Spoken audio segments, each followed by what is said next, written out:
जब आप प्रभु के भरोसे हो जाओगे तो पग पग देखोगे वो कैसे संभालते हैं आपको। उनकी ऐसी मृद मुस्कान बरसती रहेगी कि तुम बड़े से बड़े दुख को भी मुस्कुराकर सह जाओगे। ऐसा ही है, सब समय, सब जगह, सब ओर से आपकी तरफ सुख की धारा खुल जाएगी। ध्यान दीजिए, सब समय, सब जगह, सब ओर से आपकी तरफ सुख की धारा खुल जाएगी। जिधर से देखो सुख ही सुख आपको डुबो रहा है। किसको?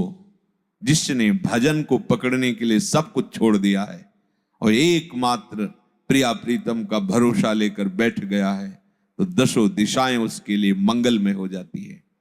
पूज्य राधा बाबा ने कहा कि तुम एक बार राधा कृष्ण बोले तो मानो तुमने मोक्ष के लिए कमर कस लिया। एक बार बोले तो मानो कमर कस लिया और प्रभु की शरणागति को हृदय से स्वीकार किया तो दसों दिशाएं मंगलमयी हो गई। ये कोई प्रवचन नहीं है, ये उनकी छाती की बात है, महापुरुषों के हृदय की बात है। जो ध्यान देना, इस मार्ग में आकर जगत के लोगों को बताना चाहता है कि मैं बहुत बड़ा भगत हूं और अपने को पुजवाना चाहता है, अपना परिचय सबको प्राप्त कराना चाहता है कि मैं बहुत बड़ा भजनानंदी, तपस्वी, त्यागी, सिद्ध, साधक, जो भी, ऐसी चेष्टा तुमसे भूल कर भी ना हो। यदि तुमने ऐसी भूल कर दी तो तुम उनको भूल जाओगे जिनके लिए चले हो। सोचो, क्या कोई अपने प्रेमी की गुप्त बातें बाहर बताता है क्या? नहीं ना। तो तुम अपने भगवत कृपा से जो साधन बना है, जो तुम्हारी एकांतिक निष्ठा बनी है, जो तुम्हारे जीवन में त्याग और तप का संग्रह हुआ है, वो तुम कैसे बता सकते हो? गुरुजन अपने निज जनों को उस मार्ग पर दृढ़ होने के लिए अपने अनुभव बताते हैं, ना कि छाप लगाने के लिए। चुपचाप प्रभु के मार्ग में गुरुदेव के बताए हुए साधन शैली से चलो। दूसरों को बताने या सिखाने या दिखाने का बिल्कुल भी भाव नहीं होना चाहिए। प्रचार प्रसार पहले यहां प्रसार करो, अपनी इंद्रियों में, मन में, बुद्धि में। जब आप भगवत स्वरूप हो जाओगे तो कोई भी प्रचार या प्रसार करने का अवसर ही नहीं रह जाएगा, क्योंकि जिधर देखोगे अपना प्रभु है, तो अब किसको उपदेश करें, किसके कल्याण के लिए सोचे, क्योंकि कल्याण स्वरूप प्रभु ही सब रूपों में विराजमान है। जब तक ये अनुभव नहीं, तब तक कल्याण करने की योग्यता नहीं, और जब कल्याण करने की योग्यता आती तो पूरी सृष्टि में कोई बचता ही नहीं है। जित देखूं तित श्याममयी, तो किसका कल्याण करे? जो उपासक जगत के लोगों से बहुत मित्रता करता है, बहुत परिचय बनाता है, प्रणाम करवाने में बड़ा सुख मिलता है। कोई साष्टांग लौटता है ना, लगता है मेरे में कुछ है, गए। ध्यान, सम्मानम कलयाति घोर गरलम, ये विष है। जिसने अपना परिचय दूसरों को देने के लिए सारा प्रयत्न किया, याद रखो कभी भी ना तो प्रभु का परिचय पा सकता है, ना प्रभु के परिचय में आ सकता है। दोनों बातें समझ लीजिए, ना वो प्रभु का परिचय पा सकता है और ना वो प्रभु के प्रेम परिचय में आ सकता है। कोई कह सकता है वो सर्वज्ञ है, ये कैसे हो सकता है कोई प्रभु के परिचय में? आप देखो, भगवान कह रहे हैं, जो भक्त सर्वस्व समर्पण करके केवल मुझको जानते हैं, मैं केवल उनको जानता हूं, लक्ष्मी जी को भी नहीं जानता हूं, भगवान शंकर आत्मा है, उनको भी उतना नहीं। हे उद्धव, तुम्हारे जैसे निरपेक्ष प्रेमी महाभागवत को मैं जितना प्यार करता हूं, उतना अपने आप को भी प्यार नहीं करता। याद रखो, तुम्हारे ऊपर प्रियालाल की निरंतर कृपा बरस रही है, तुम उस कृपा में भींज रहे हो। कोई भी क्षण तुम्हारा उनके स्मरण से रहित ना होने पावे, वंचित ना रहने पावे। आप कहोगे हमें तो ऐसा अनुभव नहीं होता कि प्रतिपल हम पर कृपा है, तो कह रहे हैं देख लो तुम्हारी कोई प्यारी से प्यारी और वस्तु है। कैसा महापुरुषों ने मनन किया है। यदि तुम्हें शरणागति प्राप्त होने पर, भगवत मार्ग में आने पर अभी ऐसा अनुभव नहीं हो रहा कि हमारे ऊपर प्रियाजू की कृपा बरस रही, बरसंत में वो शहजाद बुद्ध सौख्य धाराम, तो कोई प्यारी वस्तु है, कोई प्यारा है तुम्हारा।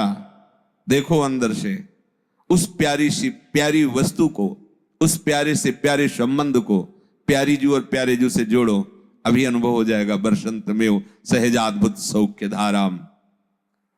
वो तुम पर कृपा कर रहे हैं, पल पल तुम्हें संभाल रहे हैं। सचमुच सचमुच तुम्हें मालूम नहीं वो कब से तुम्हें प्यार कर रहे हैं, तुम्हें मालूम नहीं वो तुम्हें अपनी गोद में रखे हुए हैं। एक क्षण के लिए भी वो अपनी दृष्टि से तुम्हें दूर नहीं करते, पर तुमने अपनी दृष्टि उधर की ही नहीं।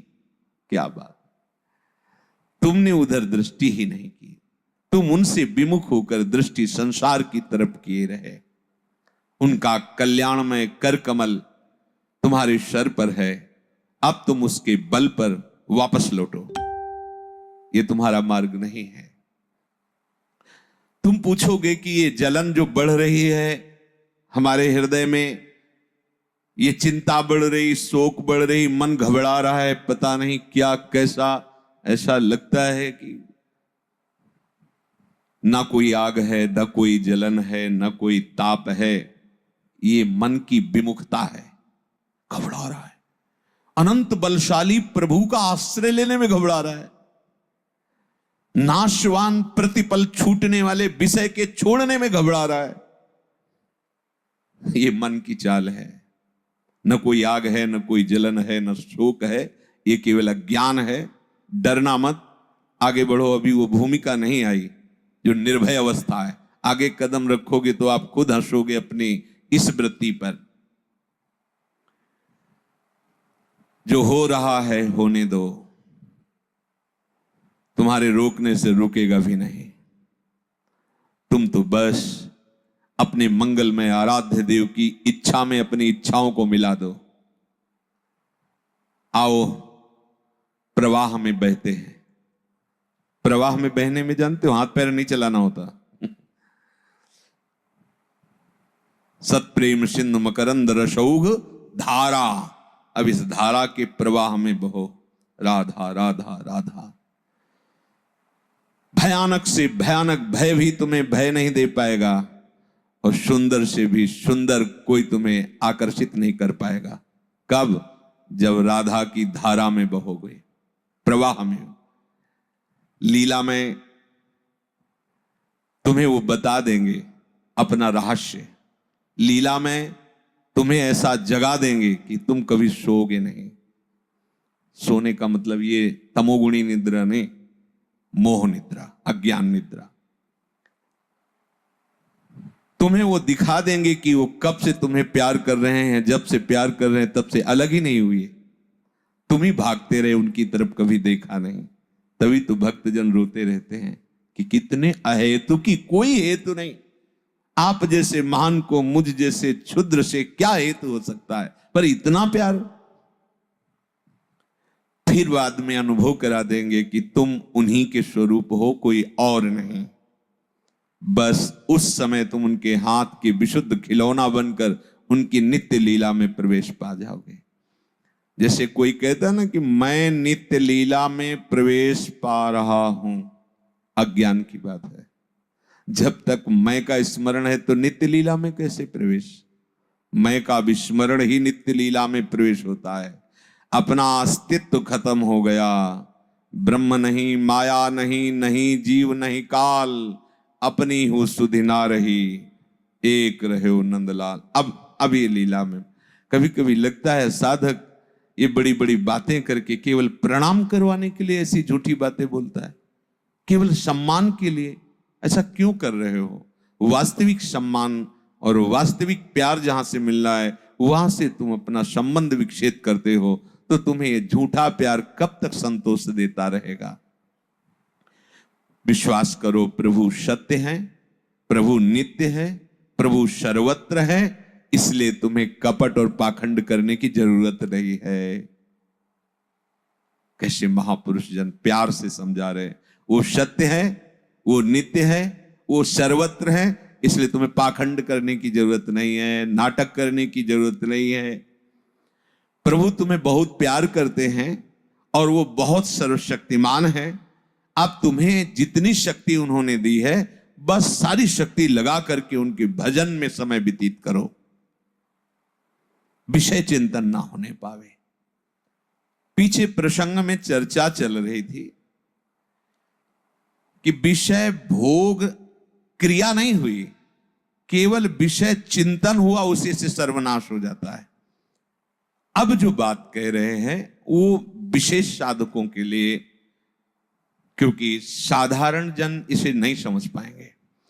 इसमें कह रहे हैं कि विषयों को भोगता हुआ वो हृदय की निर्मलता को प्राप्त होता है। विषय ना भोगता हुआ विषय का चिंतन करते हुए वो सर्वनाश को प्राप्त होता है। यहां कह रहे हैं विषय का चिंतन नहीं, बिल्कुल चिंतन नहीं। चिंतन प्रभु का हो रहा है, क्योंकि उसने अपनी बुद्धि प्रभु में प्रतिष्ठित कर दी। ना किसी भोग से राग है, ना किसी भोग से द्वेष है, ना कोई इच्छा है। जब इच्छा ही नहीं तो त्याग क्या। अब भगवत विधान से जो उसके सामने आता है, उस भोग को वो भगवत प्रसाद रूप भोगता है। प्रतिपल उसका अंतःकरण निर्मल होता चला जाता है।